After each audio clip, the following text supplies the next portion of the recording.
संभल में सुरक्षा के पुख्ता इंतजाम, चप्पे चप्पे पर फोर्स तैनात, मस्जिद के आसपास सुरक्षा के तगड़े इंतजाम। संभल जामा मस्जिद सर्वे मामले की आज सुप्रीम कोर्ट में सुनवाई। मस्जिद कमेटी ने निचली अदालत के सर्वे के आदेश को दी है चुनौती।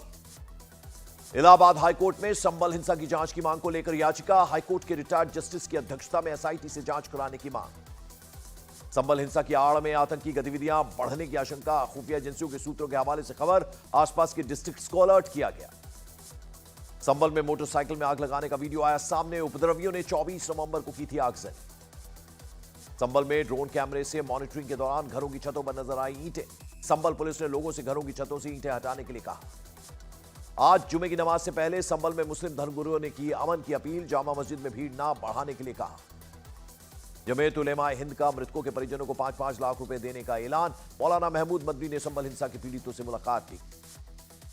टीएमसी के संभल के मुद्दे पर समाजवादी पार्टी भी कांग्रेस से अब खफा, सूत्रों के हवाले से बड़ी खबर। मुरादाबाद में जुमे की नमाज से पहले प्रशासन अलर्ट पर, पुलिस ने संवेदनशील इलाकों में किया फ्लैग मार्च। मध्य प्रदेश के खंडवा में मशाल जुलूस के दौरान हादसा हो गया, जुलूस में फैली आग में 30 लोग झुलस गए। अजमेर दरगाह में शिव मंदिर के दावे पर बोले दरगाह के उत्तराधिकारी सैयद नसरुद्दीन चिश्ती, दरगाह में मंदिर नहीं होने के सभी प्रमाण। अजमेर दरगाह में शिव मंदिर के दावे वाली याचिका पर 20 नवंबर को अगली सुनवाई। कोर्ट ने दरगाह कमेटी समेत 3 पक्षकारों को भेजा है नोटिस।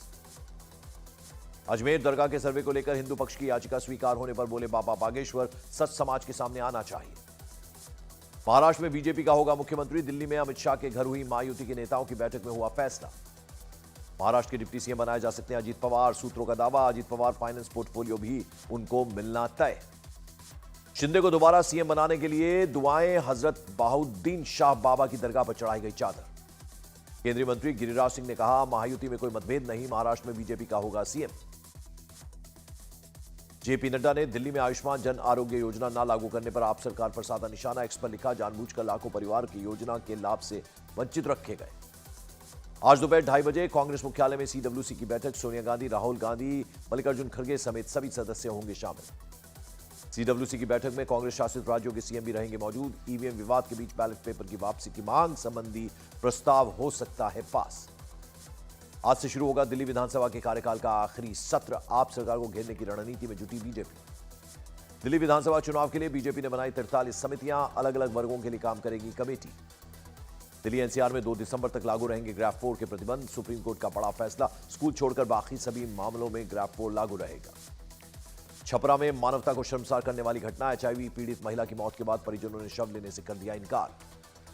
देश की आंतरिक सुरक्षा को लेकर आज से डीजीपी आईजीपी सम्मेलन, भुवनेश्वर में 2 दिनों तक चलेगी कॉन्फ्रेंस। अजीत डोभाल और अमित शाह होंगे शामिल।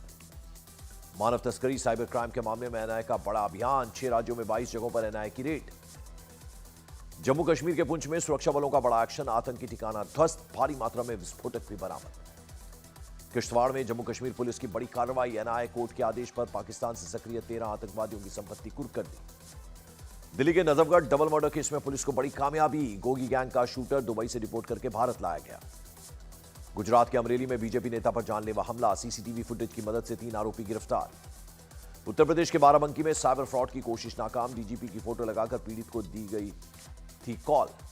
छत्तीसगढ़ के सूरजपुर में खाने के विवाद को लेकर पति की पिटाई से पत्नी की मौत हो गई, आरोपी गिरफ्तार। भोपाल डिजिटल अरेस्ट मामले में 2 आरोपी गिरफ्तार, सीबीआई अफसर बनकर लोगों को डराते थे बदमाश।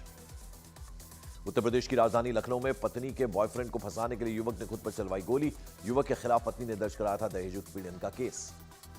हाईवे पर ट्रकों से लूट को अंजाम देने वाला 80,000 का इनामी बदमाश गिरफ्तार, यूपी के अलग अलग जिलों में 37 मामले दर्ज हैं। बिहार के गोपालगंज में किराना व्यापारी से दिन दहाड़े 4.5 लाख की लूट, कैश लूट कर फरार हुए बदमाश।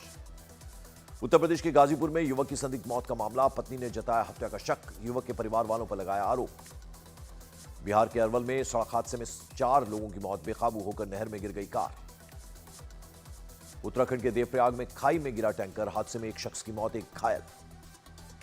उत्तर प्रदेश के गाजियाबाद में वंदे भारत ट्रेन पर पत्थरबाजी, 2 कोचेस के शीशे टूटे, आरोपियों की तलाश जारी। यूपी के बरेली में गीजर की गैस लीक होने से नवविवाहिता की मौत, 5 दिन पहले हुई थी शादी। कानपुर में 4 साल से बंद पड़े मदरसे में 10 साल के बच्चे का कंकाल मिलने से हड़कंप, मामले की जांच में जुट गई पुलिस। बिहार के गोपालगंज में 10,500 लीटर शराब नष्ट की गई, डीएम के आदेश पर कार्रवाई की गई। उत्तर प्रदेश के बाराबंकी में चलती कार में आग लग गई, कार में सवार 2 लोग सकुशल बाहर निकल आए। चंडीगढ़ में पीजीआई में ड्रोन से पहुंचाई गई दवाइयां और वैक्सीन, अब ड्रोन की मदद से मानव अंगों को भी दूसरे स्थान पर पहुंचाया जाएगा। रायबरेली की जिला जेल में कैदी ने पेड़ पर लटक कर लगाई फांसी, पुलिस और फॉरेंसिक टीम ने जांच के लिए लिया सैंपल। सुल्तानपुर में जीजा ने साले की गोली मारकर हत्या कर दी, पारिवारिक विवाद में हुई वारदात, मामला दर्ज कर जांच में जुट गई पुलिस। बिहार के गोपालगंज में फरार अपराधियों के खिलाफ इनाम की घोषणा, पुलिस ने अपराधियों को सरेंडर करने के दिया अल्टीमेटम।